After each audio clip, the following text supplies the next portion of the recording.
under the Biden administration, over 500,000 children have been trafficked in this country. They lost track of 340,000 of them. And many of these children are going to be in sex trafficking and forced labor.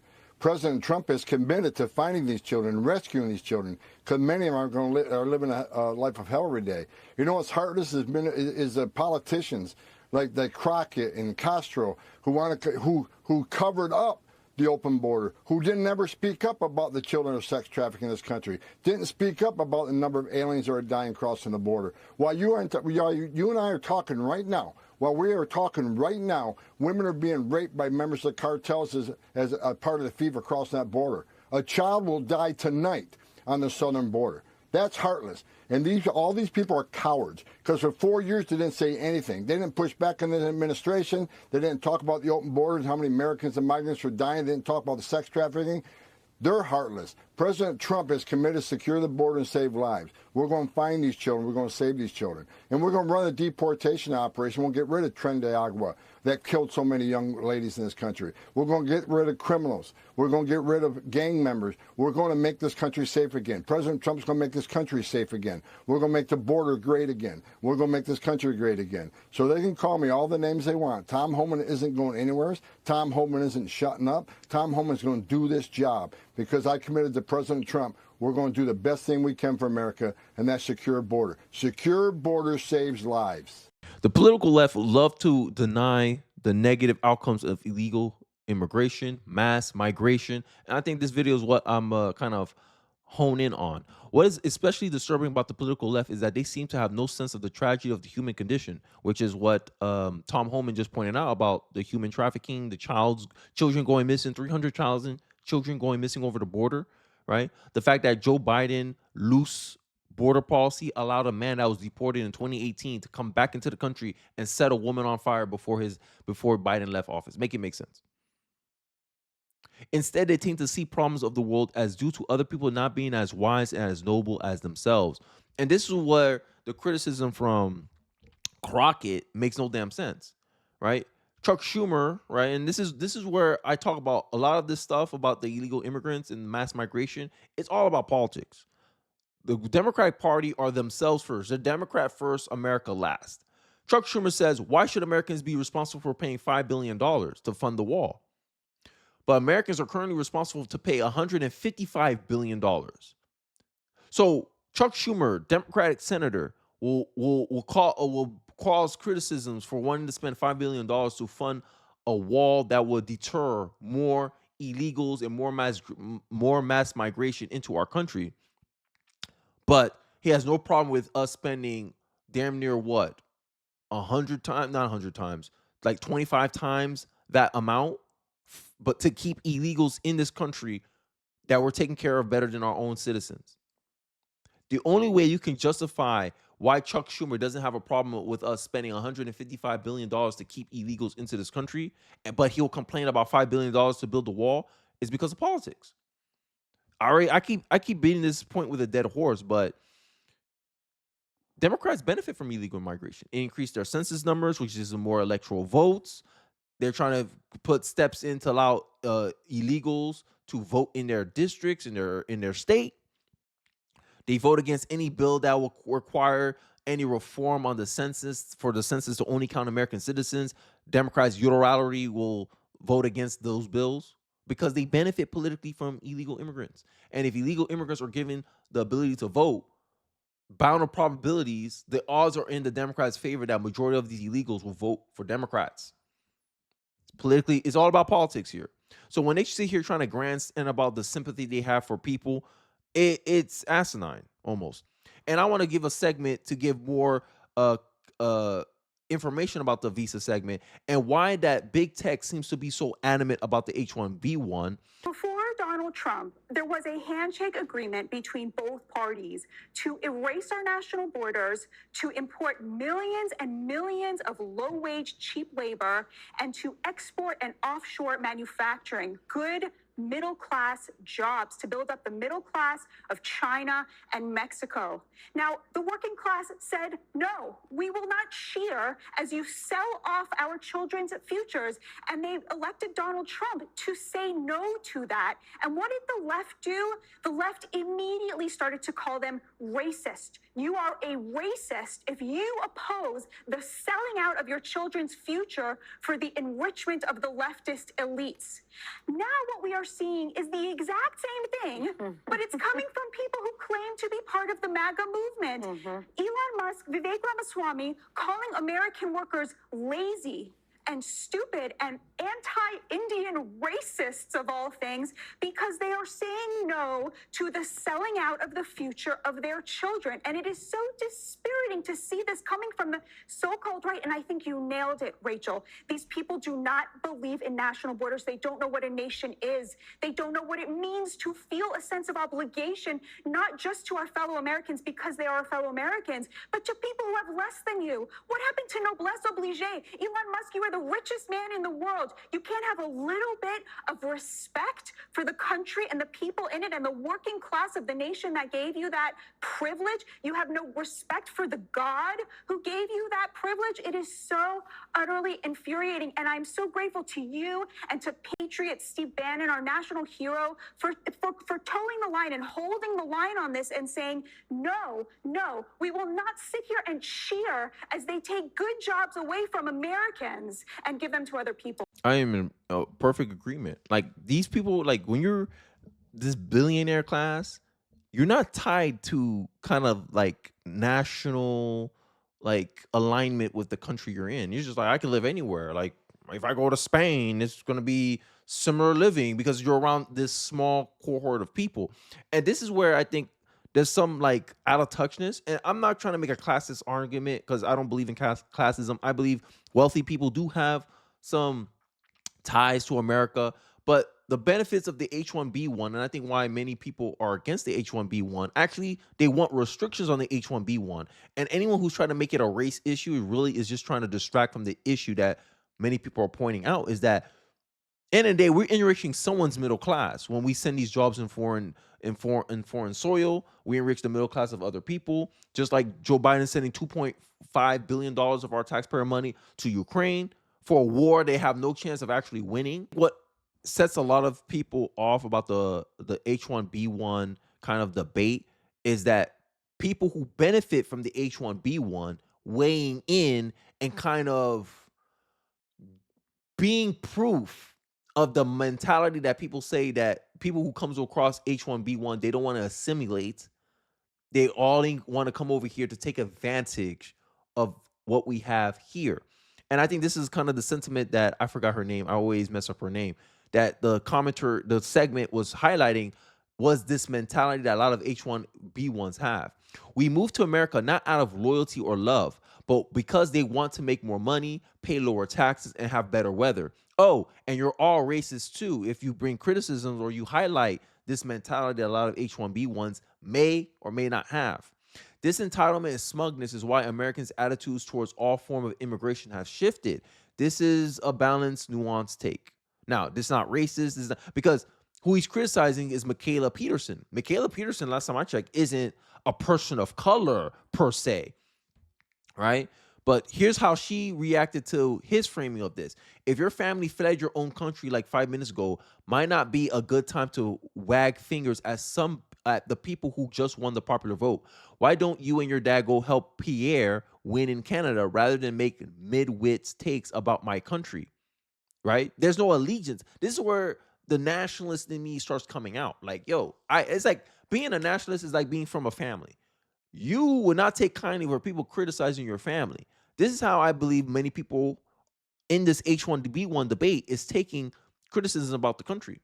You come into my family, you come into my house, you want to take advantage of all the benefits of my house, and you want to denigrate it. You don't want to apply by the rules. You don't want to assimilate to our rules. In this house, you take off your shoes and you leave your shoes in the front, on the porch in the front. Oh no, I back in my house, I could walk everywhere with my shoes on. Well, you're not in your house, you're in my house. And that's how people see, if you scale it up, that's how our country is. Honest. What makes someone right wing is it's based on duty and responsibility. What makes me a conservative is I believe you have a duty and responsibility to look out for the interests of your country. See, because this nuance, as long as you were willing to assimilate and it's good for the economy, it's a plus. It's a plus. You're assuming that in good faith. But is that the case that's actually happening? Is that what the H-1B one's actually being used for? We hope so. But as we see, a lot of the H-1B ones are used to displace American work, American jobs. A graphics designer, it could have gone to an American. An American who couldn't do that job, but you hired someone from overseas. Why? You had to petition someone outside to get help for a job in America. Majority of the new jobs that was created went to migrants. Does that sound healthy to you? And this is the problem that people are trying to point out. But people who benefit from the H-1B one, them saying this stuff, it sours the taste of the American people. Americans feel like they're being taken advantage of. Also, we left Canada because America is awesome, taxpayers lowers, and Trudeau isn't in charge, and they're pushing ridiculous bills in Canada. Right? People who think less qualified Americans should be hired over more qualified legal migrants are the same as pro DEI people. Getting smart people to move to your country is good for your country. Do you want America to stay the world power or not? An immigrant. She put that, right? But did immigrants build this country? Some say yes, some say no. Why? Why is that? Because the country, how America started, settlers came here. There was nothing here. Right? That's the difference between a settler and an immigrant. A settler comes in, there's nothing much of value here, only, woods and stuff, and they build stuff. They start building the infrastructure. That's a settler. They build the infrastructure from a foundational level. Immigrants come to something that already was established here. Now, I agree. H-1B1 could be a tactical, very, like, everything's moderation in all things. That's how I tend to think of things. I tend on moderation in all things. But when it gets to a point where H-1B ones are being abused, creating people as indentured servants, if they're not the top of the line talent, by your definition, most illegal migrants aren't the top of the line talent. And this is the problem people are having with the H-1B one. That this is pushing many people to have reform on the H-1B ones. And then tackling upon that the fact that openly DEI is discriminating against people because of their skin color. Minnesota offers a scholarship for aspiring teachers of color. One of the qualifications is you can't be white. Taxpayer funded and state sanctioned racism against white people. How is this legal? How is it legal that you're going to use taxpayer money to allow legal immigrants to come in here, benefit from our tax dollars, and then replace us with our jobs? In the long term, that doesn't help the American citizen. And I think this is what people are saying. We don't want to be a country that's over-reliant on importing foreign work into our country. I'm just saying, like, if you're looking from a nationalist point of view, you're like, yo, this don't make sense. Majority of the jobs should be going to Americans, not immigrants. But that's what's happening right now. And this is a failing on our education system. So I want to go back to the clip that I just showed about why this debate shines a light on the U.S. work crisis, to the point where a country, like, think about it. If a country cannot sustain its own workforce, if the country cannot give majority of its jobs to its own citizens, what does that say about the education system? That it's not working. I saw something. University is literally destroying knowledge. What is university? What is America's universities making American students focus on?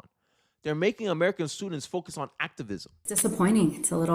It's sad. She teaches gender studies and social justice courses and says she's seen a spike in student interest. We've seen our majors grow, and in fact, social justice was one of the fastest growing majors of the units that are being sort of restructured in the new school of social and cultural analysis. So it is, again, disappointing. Because it's clear that the students want these courses. Murillo also says students who've gone through the programs are contributing to Iowa's workforce. And I make the argument, activists don't provide any value to a society. So why do we have a whole public school institution? 76% of our kids go to public school. Why do we have public schools pushing kids to be activists? And we see what happens with activist journalists. They can't do their jobs. Activist journalists gives you misinformation, disinformation, give you flawed narratives, a flawed perception on what's going on. And then when you get smacked with reality, you're like, oh my God, we've been wrong on this the whole time. Oh my God, we underreported, we undercovered Biden's mental decline. When majority of Americans can see that Biden was mentally unfit to be president. But the media, the people who we hold in high regard that's supposed to be responsible of informing us, was late to the party that Americans was already there at. Make it make sense.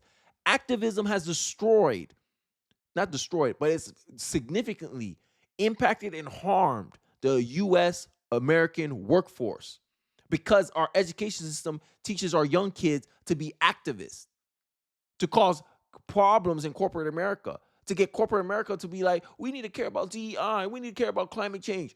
And it's conflicting with the work that needs to be done. And this is what I think is in part making Americans workers less effective. I saw a crazy stat, and I think this video is going to be more about the work crisis than anything else. But we have a work crisis in this country that we have many young Americans. I believe I saw a stat somewhere that I don't quote me, but someone's probably going to find it in the comment section. I think it's about 40%. 40% of Gen Z workers were fired within the year they've been hired. Make it make sense. That's not a crisis to you? But what they're teaching Gen Z kids, wokeism, political ideology, to be activists, all that slanted towards what? The left.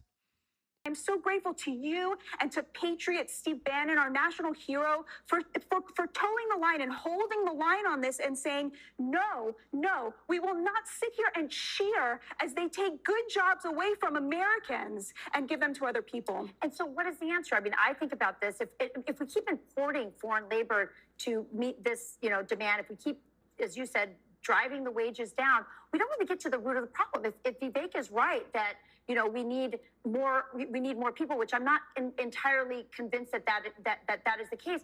We also could set up programs in inner cities to prepare them to code and do. These are entry level jobs. Let's not pretend like a lot of these are super high tech. Some of them are entry level, and people can be trained into them. But that would require the oligarchs, the titans of the universe, to take less money and invest in this, for our government to invest in those kinds of programs. You're totally right. And think of the irony here, Rachel. They shipped all their good manufacturing jobs overseas and said, we'll teach them to code. Now it turns out, no, actually, we're going to import people to do the coding. Right, exactly. So I want to end on what I think is a positive note, because what I see is left and right coming together in this. Why don't you talk about that a little bit? Because I think it's a really And this is why I think what Cenk is doing is necessary. Because the populism, it don't matter. Populism, if you're one of these people on the left that says there's no such thing as a right-wing populism, hey, get your narcissistic butt away from here. Because populism is not politically tied to any one political ideology. It's merely, hey, you put the people at the forefront. The people is the core constituency, is the interest group which you cater your policy positions towards.